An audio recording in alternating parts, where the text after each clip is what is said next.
we're going to start off with Ethereum since we just looked at Ethereum. So Ethereum. The reason why I am telling you all that if you are trading these markets right now, you either need to be extremely vigilant, or you need to be with somebody, aka teaching education, with somebody who's able to give you the 411, both the bullish and the bearish, and give you actual trade setups and when I'm getting in and when I'm getting out, because the market is changing so quickly that it's damn near impossible to keep up with. So the overall structure on Ethereum and overall on the cryptocurrency markets in general is that what we thought about a month or so ago was going to be an ABC structure down has now turned into a full 5-wave structure. Litecoin and Ethereum is a little bit more clearer. Bitcoin, not so much so, but I'll show you here in a second.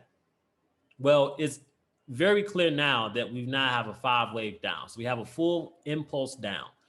This impulse is not, of course, we know this impulse can be the beginning of a bear market that goes where Ethereum is going back down to 50, maybe $60, or as the view that I've been projecting every single Sunday for the last 2 or 3 weeks, and I gave the detailed analysis to our members about 2 weeks ago.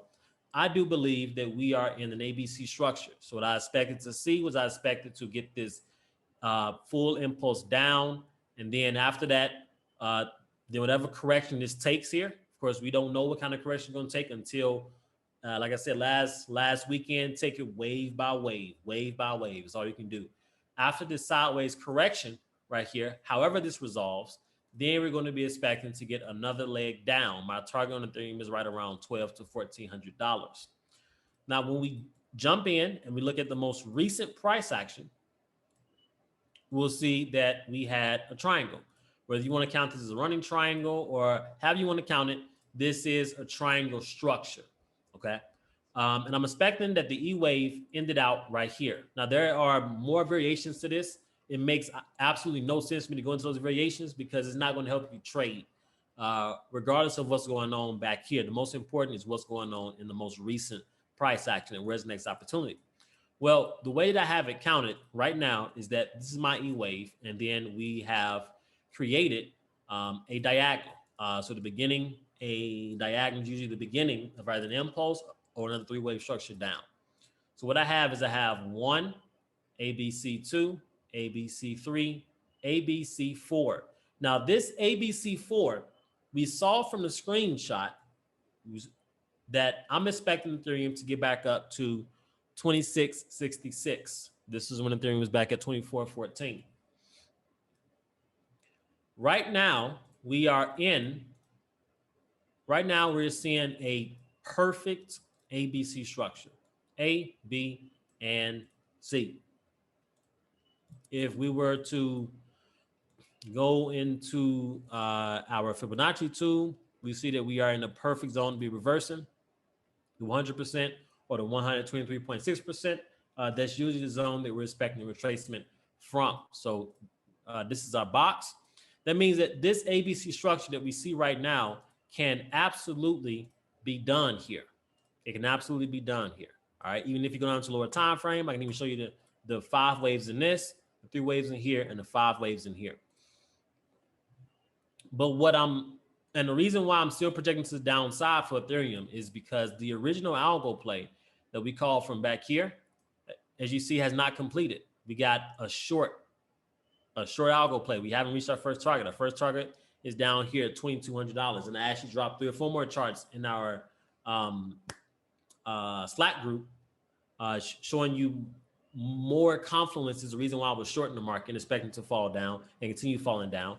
So the fact that we have not met our target of 2,200, possibly I'm even targeting down at 19 to 2,000 for this first wave before we get a larger correction back up. We haven't reached our target. We have not reached our target yet. So I am still expecting price on Ethereum to fall. Now, in the immediate short term, what we can also have is, let's say that this here is respecting A, B, and C. What we can also have is we can have A, and then here we can have a running flat. A, boom, boom, boom, Here's your B, and then we should be expecting our C wave coming down to finally fulfill that target. Now, either the B wave is in here, and this would be a running flat with a WXY. I mean, this is a perfect running flat structure. If I was to do this, we still got a little bit more potential to go up, and I'm gonna show you how it plays in here in a second.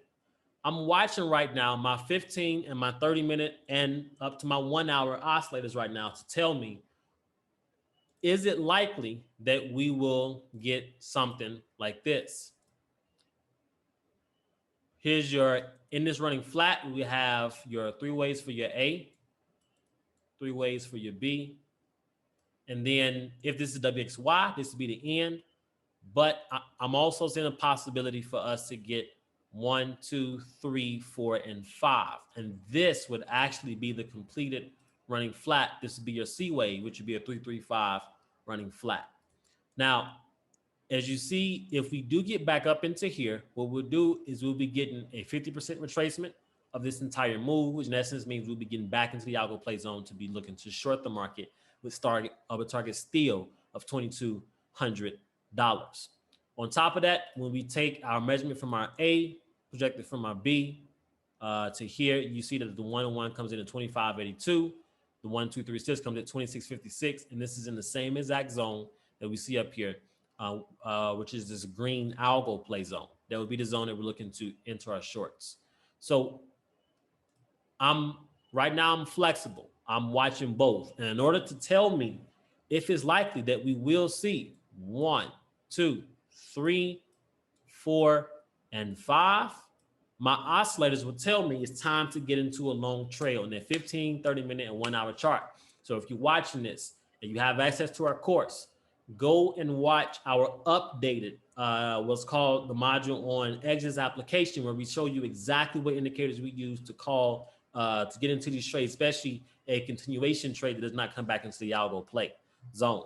So if those 3 oscillators confirm on the 30-minute or the 1 hour chart, I will be looking to enter a long position, just a quick scalp, low leverage, to make a couple bucks as we go up here and get and finish the target for both the type 2 bat that we shared a couple days ago up here at 26.66, and also to finish that expanded flat pattern that we just showed you all. Now, once the expanded flat pattern finishes, once it's done, boom, expanded flat. Once it's done, or if we were to go up here, get that right there. Once it's done, this would be the opportunity, a big short opportunity to bring it back down to 2,000. Like I said, I even have charts that I shared with our members showing that I'm actually expecting a much deeper correction, possibly down to 2,000. Then we get a larger retrace. So as you all see, just going off the most recent price action, there's so much going on in the cryptocurrency market right now that you have to be foremost. You have to be extremely active with the charts if you're trading it. But the next big opportunity I see is going to be if we get up here, once again, to short it back down to 22. Like I said, down here to 19 or 2,000 potentially.